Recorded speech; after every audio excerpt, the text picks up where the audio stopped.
अस्सलाम वालेकुम। आप देख रहे हैं प्रोग्राम मेरे मुताबिक। मैं हूं आयशा खालिद और मेरे साथ मौजूद है जनाब सुहेल बड़ाई, जो आज के प्रोग्राम में बात करेंगे क्या मीडिया वाकई ही इंतखाबात जितवा सकता है, जो कि रियासत के एक अहम सतून की हैसियत इख्तियार कर चुका है। बताइएगा सुहेल साहब, क्या वाकई मीडिया इंतखाबात जितवा सकते हैं? इसका जवाब हाँ भी है और ना भी। हाँ इस हद तक कि किसी भी इंतखाबी मुहिम की तशहीर में मीडिया 10% रोल अदा करता है, और ये 10% जो है बाज़ औक़ात इतना मुअस्सर होता है कि वो सारी तशहीरी मुहिम पर छा जाता है, लेकिन बाज़ औक़ात उसका हिस्सा इतना अहम नहीं होता और वो शायद कोई कंट्रीब्यूट नहीं कर सकता। इलेक्शन के रिज़ल्ट वैसे ही आते हैं जिस तरह के हालात हों, क्योंकि इलेक्शन मुहिम या तशहीरी मुहिम के दो हिस्से होते हैं, एक माजी की परफॉर्मेंस और दूसरा मुस्तकबिल के वादे। अब अगर किसी की माजी की परफॉर्मेंस ही नहीं है और नारा लगाया जाता है कि जनाब बड़ी अच्छी परफॉर्मेंस की है, तो ज़ाहिर है गैर मुअस्सर होगी। इसी तरह नारों पे बाज़ औक़ात लोग यकीन कर लेते हैं, लेकिन वो भी ऐसे नारे जो लोगों को समझ आए। इसी तनाजुर में ये भी बताएगा कि पाकिस्तान में जो अब तक तशहीरी मुहिमात रही हैं, उसमें आप क्या समझते हैं, क्या किरदार रहा है उनका? हर इलेक्शन मुहिम जो है जमहूरी ममालिक के अंदर उसका थीम होता है।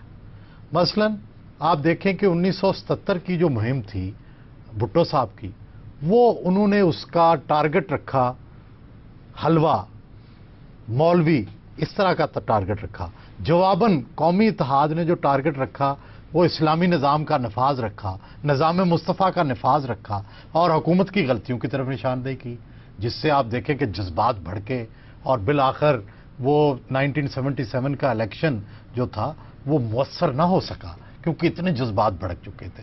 फिर आप 1988 में आए, 1988 में आए, बेनज़ीर भुट्टो के खिलाफ जो तशहीरी मुहिम थी उसकी बुनियाद थी कि ये भारत की दोस्त हैं, ये एटमी प्रोग्राम की मुखालिफ हैं और ये अमेरिका की भेजी हुई हैं। लेकिन ये इलेक्शन मुहिम कारगर ना हुई और मोहतरमा बेनज़ीर भुट्टो जो थी वो प्राइम मिनिस्टर बन गई। और 1990 का जो इंतखाब था उस वक्त सरकारी टीवी हुआ करता था, उसमें एहतसाब की बात की गई, बेनज़ीर भुट्टो की करप्शन की बात की गई और उसको इस हद तक जो है वो मुअस्सर बना दिया गया कि 1990 के इलेक्शन में पीपल्स पार्टी खासकर पंजाब में और जहाँ जहाँ टीवी जाता था अच्छी सीटें ना ले सकी और हार गई इलेक्शन। और इसी तरह आप देखें फिर 93 का जो इलेक्शन था उसमें मोहतरमा की कैंपेन जो थी वो अच्छी रही, वो जीत गई, उन्होंने अपने कार्ड्स अच्छे खेले। और फिर 93 के बाद जो सियासी मुहिम मोहतरमा ने चलाई वो खासकर याद होगी सब लोगों को, घर घर बिजली आई और उस वक्त बिजली थी भी, लोड शेडिंग ख़त्म हुई थी। फिर 97 में फिर जो इलेक्शन हुआ बड़ा, जिसमें मियां नवाज शरीफ प्राइम मिनिस्टर बने, उसमें फिर एहतसाब की, करप्शन की, पीपल्स पार्टी की नाअहली की बातें की गई और वो भी बड़े भारी मैंडेट के साथ नून जीती। तो ये है एक पुराना, अगर माजी में आप देखें कि किस किस तरह से तशहीरी मुहिमात ने जो है वो रोल अदा किया। सुहेल साहब, कुछ तारीखी हवाले से बताइए कि दुनिया में अभी तक किसने सबसे मौसर अंदाज में जो है इस तशहीरी मुहिम को इस्तेमाल किया होगा? पता नहीं इसे मुअस्सर कहेंगे, बदनाम कहेंगे, बुरा कहेंगे या अच्छा कहेंगे, लेकिन जो जर्मन मशहूर लीडर हुए हैं हिटलर, नाजी लीडर उनको कहा जाता है, उनके जो कैंपेन मैनेजर, मीडिया मैनेजर या उनके इंफॉर्मेशन के इंचार्ज, उनका नाम था गोएबल्स। तो गोएबल्स का प्रोपेगंडे में कोई सानी नहीं है। मुझे देखने का इत्तेफाक हुआ है कि किस तरह गोएबल्स अपनी सियासी मुहिम चलाते थे, तशहीरी मुहिम चलाते थे। उन्होंने अपनी तशहीरी मुहिम में ये साबित कर दिया कि हिटलर जैसा वतन परस्त कोई नहीं है जर्मनी में, जो सारी दुनिया की जालिम कुव्वतों के खिलाफ लड़ रहा है। और उस जमाने में जर्मनी में जो रेफरेंडम हुए हैं, पता नहीं वो किस हद तक सही थे, हमारे जैसे थे या जर्मनी जैसे थे, लेकिन उसमें 93%, 97% लोग जो थे वो हिटलर को वोट देते थे। और ये तो खैर सच है कि लोग, जब हिटलर तकरीर करता था, बहुत अच्छा स्पीकर था हिटलर, तो वो जब तकरीर करता था तो औरतें अपने जेवर उतार कर हिटलर पर वार देती थी। तो इस तरह से मुअस्सर तशहीरी मुहिम थी हिटलर की। तो क्या समझते हैं, इससे तो ये तासुर मिलता है कि तमाम जो तशहीरी मुहिमात हैं वो कौम परस्ती की बुनियाद पर होती हैं? नहीं, आम तौर पर 2-3 बुनियादें होती हैं। मुईशत की बुनियाद होती है, बाज़ औक़ात दुश्मनी की बुनियाद भी होती है, बाज़ औक़ात उम्मीद की बुनियाद भी होती है। मसलन मुझे एक मशहूर कैंपेन याद है जो सीनियर जॉर्ज बुश जो थे उनके ज़माने में चलाई गई जब वो इलेक्ट हुए थे प्रेसिडेंट ऑफ अमेरिका। तो उन्होंने क्या किया कि उनकी जो तशहीरी मुहिम थी उसमें एक रीछ नज़र आता था, सफ़ेद रीछ, और रीछ जो था वो डराता था सबको। और रीछ से मुराद थी उनकी रूस, कि रूस जो है इस वक्त दुनिया में एक इस्तेमार की अलामत है और जो जॉर्ज बुश हैं वो उसके खिलाफ बंद बांधेंगे। और वो मुहिम बड़ी कामयाब हुई और उसमें ना रूस का नाम था ना कुछ था, सिर्फ बियर दिखाकर, रीच दिखाकर जो सीनियर जॉर्ज बुश जो है उन्होंने अपनी कैंपेन को कामयाब बनाया। मुझे वाजपेयी की इलेक्शन कैंपेन भी याद है जिसमें वो हार गए और कांग्रेस जीत गई। उसमें इंडिया शाइनिंग का नारा इस्तेमाल किया गया और लगता भी था कि मुईशत बेहतर हुई है, इंडिया का इमेज बेहतर हुआ है, लेकिन लोगों ने कांग्रेस के मुकाबले में उसे रिजेक्ट कर दिया। वही बात कि 10% असर होता है और वो मुअस्सर होती है। सुहेल साहब, कुछ अहम सियासी मंजरनामे पर भी आपका तज्जिया लेंगे। फिलहाल वक्त हुआ है एक ब्रेक का।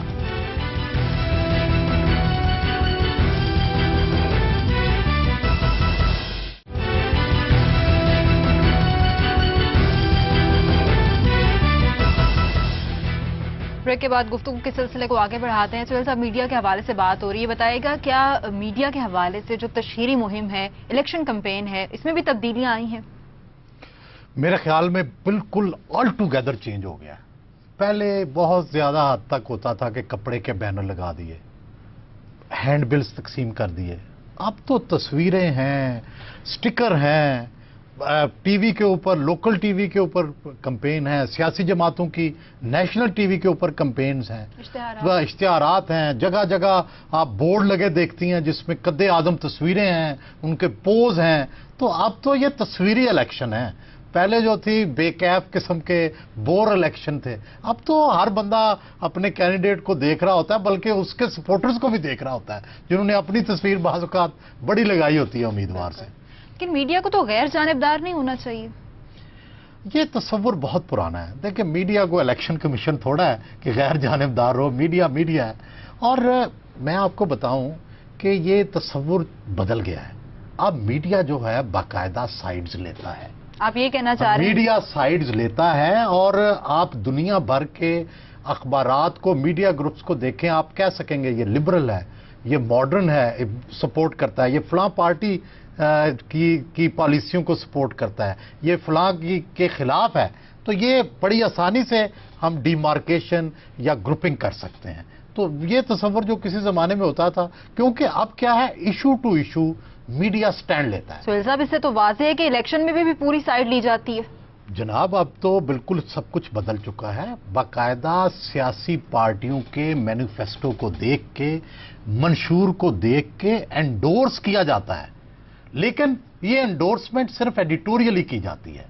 यानी अखबार का जो एडिटोरियल बोर्ड है वो करता है। मुझे न्यूयॉर्क टाइम्स जाने का इत्तेफाक हुआ तो मैंने ये जो सेंसिटिव सवाल था, ये हसास सवाल, न्यूयॉर्क टाइम्स को ये दर्जा हासिल है कि दुनिया में सबसे पुराना और सबसे म्यारी अखबार समझा जाता है। उनकी एक रवायत है।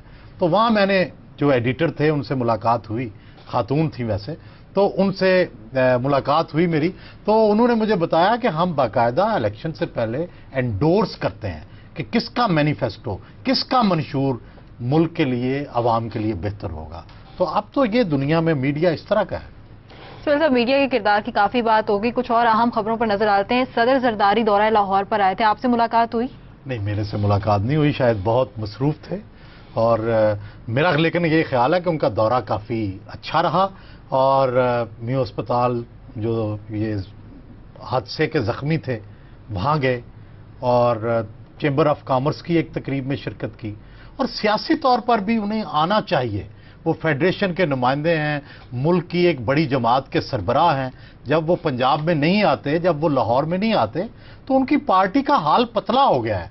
अगर वो इस तरह से साल में एक दफ़ा आएंगे तो फिर मामलात चलेंगे नहीं। ये उनका दौरा जो है, मेरा ख्याल है कि इस तरह के दौरे उन्हें करने चाहिए अगर उन्हें अपनी पार्टी का इस्तेकाम चाहिए और अगर उन्हें अगले इलेक्शन में सीरियसली पंजाब से कुछ सीटें लेनी है।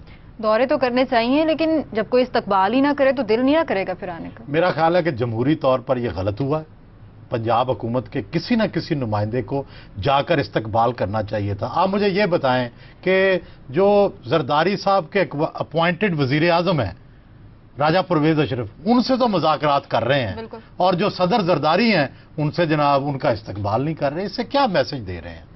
ये नहीं करना चाहिए भाई। जो अपनी ड्यूटीज हैं, जो प्रिंसिपल्स हैं, जो प्रोटोकॉल हैं, उनको निभाएं। ठीक है, अपनी मुखालफत भी करें, अपोजिशन भी करें, कर भी रहे हैं, करते रहें। सदर जरदारी एक और अहम बात कह के गए हैं कि नए सूबे बनने चाहिए, तो क्या वाकई बनने चाहिए नए सूबे? मैं तो शुरू से नए सूबे बनने का हामी हूं, और मैं ये समझता हूं कि अगर ये इलेक्शन कैंपेन में चला गया मामला और ये लंबा होता गया तो इससे नफरतें बढ़ जाएंगी। ये जो अब हम कहते हैं ना जी, लिसानी बुनियादों पर नहीं बनाएंगे जनाब, जो नस्ली बुनियादों पर नहीं बनाएंगे, मुझे ये लगता है कि अगर सूबे फौरन ना बनाए गए तो लिसानी और नस्ली नफरतें जो है ना ये बढ़ेंगी, फिर हम सूबे बनाने पड़ेंगे। तो पहले ही उससे बढ़ा लें। यानी दुनिया में जमहूरी तरीके हैं ना, तो उसको पहले कर लें कि जरूरी है लड़ाई हो, झगड़ा हो, फायरिंग हो, जुलूस से निकलें जनाब, हड़तालें हों, फिर हम जनाब सूबे की तरफ बढ़ें। भाई उसको जमहूरी तरीके से बैठ के आराम से बना लें, अब वक्त है। सुहेल साहब, महसूस होता है कि आज आपके पास कोई और बड़ी खबर भी है जो अभी आप छुपा रहे हैं, लेकिन हम आपसे जानेंगे। फिलहाल वक्त हुआ है एक ब्रेक का।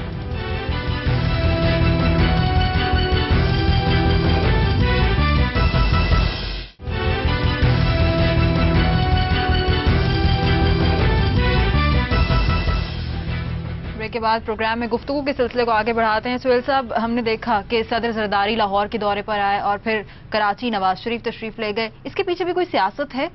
देखिए, सियासत तो हर मामले में होती है, और ये अच्छा है। नवाज शरीफ सदर जरदारी की कॉन्स्टिट्यूंसी की तरफ जा रहे हैं, और जरदारी साहब खैर पहली दफा या दूसरी दफा ही आए हैं लाहौर में, तो ये तो अच्छा ट्रेंड है। मेरा ख्याल है वेलकम करना चाहिए, एक दूसरे पे इन्हें चेक रखना चाहिए, और इमरान खान ने भी इनके ऊपर चेक रखा हुआ है।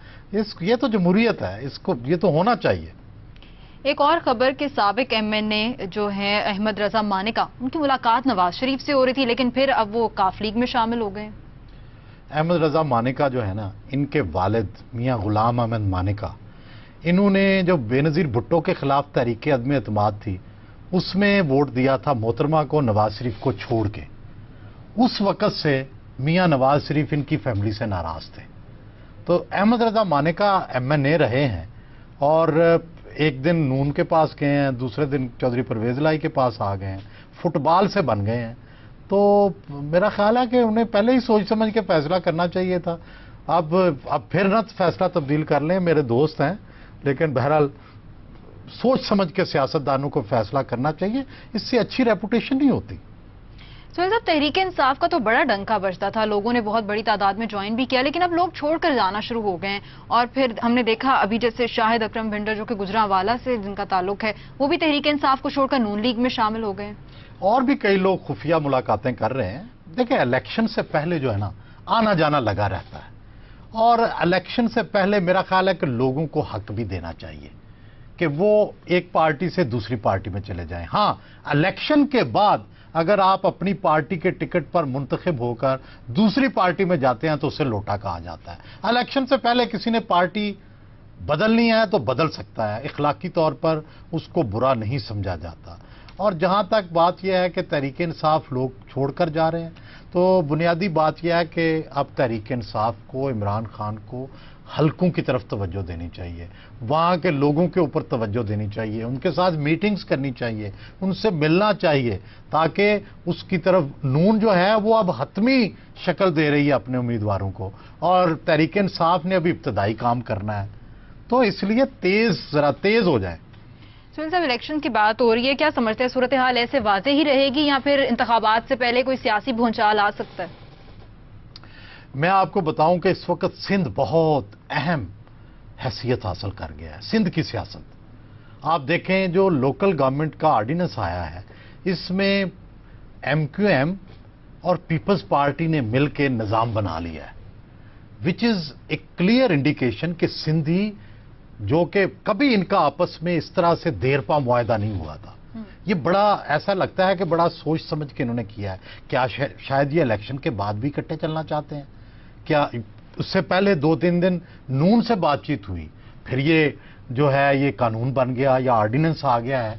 تو مجھے یہ لگتا ہے کہ یہ صدر زرداری اور الطاف حسین کے درمیان بات چیت چل رہی ہے, رابطے میں ہے, اور میں اس امکان کو مسترد نہیں کرتا کہ بہت بڑا بھونچال آ جائے سیاست میں الیکشن سے پہلے کہ الطاف حسین پاکستان واپس آ جائے. الطاف حسین پاکستان واپس آ جائے؟ مجھے یوں لگتا ہے کہ پہلی بار جب سے الطاف حسین پاکستان سے گئے ہیں, پہلی بار ایسے حالات پیدا ہو رہے ہیں کہ جس میں پورا سندھ جو ہے وہ اکٹھا ہوگا, اور جو پہلے کے حالات خراب ہوتے تھے اور آپس میں اسکرمش تھی, لڑائیاں تھی, جھگڑے تھی, شاید وہ اب نہ رہیں, تو حالات سازگار ہو رہے ہیں. سہیل صاحب, بڑا اہم انکشاف ہے اور سوال بہت اٹھتے ہیں ذہن میں, لیکن اس وقت پروگرام کا وقت ختم ہو جاتا ہے. یہ بتائیے گا کہ آج کل مسلم دنیا بہت زیادہ ناراض ہے ایک افسوسناک واقعے کی وجہ سے, لیکن پیریوڈیکلی یہ واقعات کیوں ہوتے رہتے ہیں؟ اس کی ایک بڑی لمبی تاریخ ہے. صلیبی جنگیں ہوئی ہیں اور مسلم دنیا اور کرسچین ورلڈ کا آپس میں بہت اختلاف رہا ہے. یہ آج کل میں جو 2 کتابیں آج لے کے آیا ہوں وہ انہی کا ذکر ہے.